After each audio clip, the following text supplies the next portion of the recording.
ઓલપાડ તાલુકાના કીમ ગામે આવેલ એપલ પબ્લિક સ્કૂલ ખાતે શંખનાદ વાર્ષિક મહોત્સવનું આયોજન કરવામાં આવ્યું હતું। કાર્યક્રમની શરૂઆત શાળાના ટ્રસ્ટી આચાર્ય તેમજ મહાનુભાવોના હસ્તે દીપ પ્રાગટ્ય કરી કાર્યક્રમને ખુલ્લો મૂકવામાં આવ્યો હતો। બાળકોમાં રહેલ સુસુપ્ત શક્તિઓ બહાર કાઢવાના હેતુને લઈ વાર્ષિક મહોત્સવનું ભવ્ય આયોજન કરવામાં આવ્યું હતું, જેમાં બાલવાટિકાથી લઈ nursery, junior KG, senior KG 1 થી 9 ધોરણના સુધીના બાળકોએ ઉત્સાહભેર ભાગ લીધો હતો। બાળકો દ્વારા અલગ અલગ કૃતિઓ રજૂ કરાઈ હતી, જેમાં બોલિવૂડ સોંગ પર ડાન્સથી લઈ રામાયણ તેમજ મહાભારતના સુંદર એવા નાટક બાળકો દ્વારા રજૂ કરાયા હતા। તેમજ કાર્યક્રમ દરમિયાન શાળા શિક્ષકોને સન્માનિત પણ કરાયા હતા।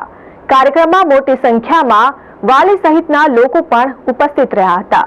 જો કે આ કાર્યક્રમને સફળ બનાવવા માટે શાળાના આચાર્ય, ટ્રસ્ટી તેમજ શાળાના શિક્ષકોએ ભારે જહેમત ઉઠાવી હતી। જય શ્રી કૃષ્ણ।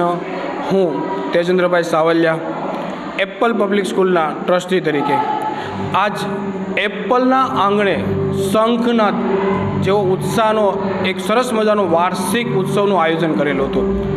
બાળકોની અંદર રહેલી શક્તિઓ, જે બાળકોએ મહેનત, બાળકોની જે જુસ્સા એ એટલે કે વાર્ષિક ઉત્સવ એપલના આંગણે આજે સરસ મજાનો એક વાર્ષિક કાર્યક્રમનું આયોજન કરવામાં આવ્યું હતું, જેમાં બાલભવનથી નર્સરી, જુનિયર કેજી, સિનિયર કેજીથી લઈ ધોરણ 1 થી 9ના તમામ બાળકોએ ખૂબ જ સરસ મજાની પ્રવૃત્તિની અંદર ભાગ લીધેલો હતો।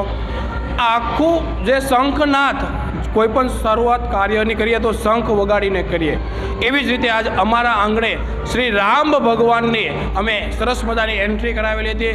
રામાયણ અને મહાભારત ના પાત્રના પણ અમે ખૂબ જ બાળકોને ઉત્સાહપૂર્વક એક ઐતિહાસિક નાટક પણ તૈયાર કરીને કીમના આંગણે અથવા તો કીમના આંગણે એક રામદેવ ભગવાનનો પ્રવેશ કર્યો છે।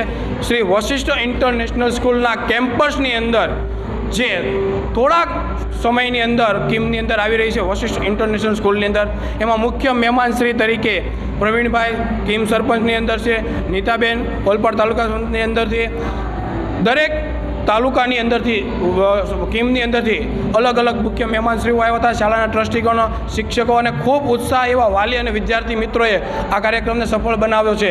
હું એક જ સંદેશો આપું છું આ કાર્યક્રમની અંદર કે એપલ પબ્લિક સ્કૂલની અંદર બાળકોને એજ્યુકેશનની સાથે સાથે એક સંસ્કૃતિ શું છે, ભારતનો વારસો શું છે એનું પણ નોલેજ આપવામાં આવે છે, જે આ નોલેજની અંદર બાળકોને પોતા રામ ભગવાનની જે અયોધ્યાની અંદર જે હતું એથી લઈને, તો હું દરેક વાલી મિત્રોને એક વિનંતી કરું છું કે બાળકોને સંસ્કારની સાથે એક જ નોલેજ આપતું સંસ્થા એટલે કે એપલ પબ્લિક સ્કૂલની અંદર। વંદે માતરમ, ભારત માતા કી જય। વિજય યાદવ, RN ન્યૂઝ, કીમ।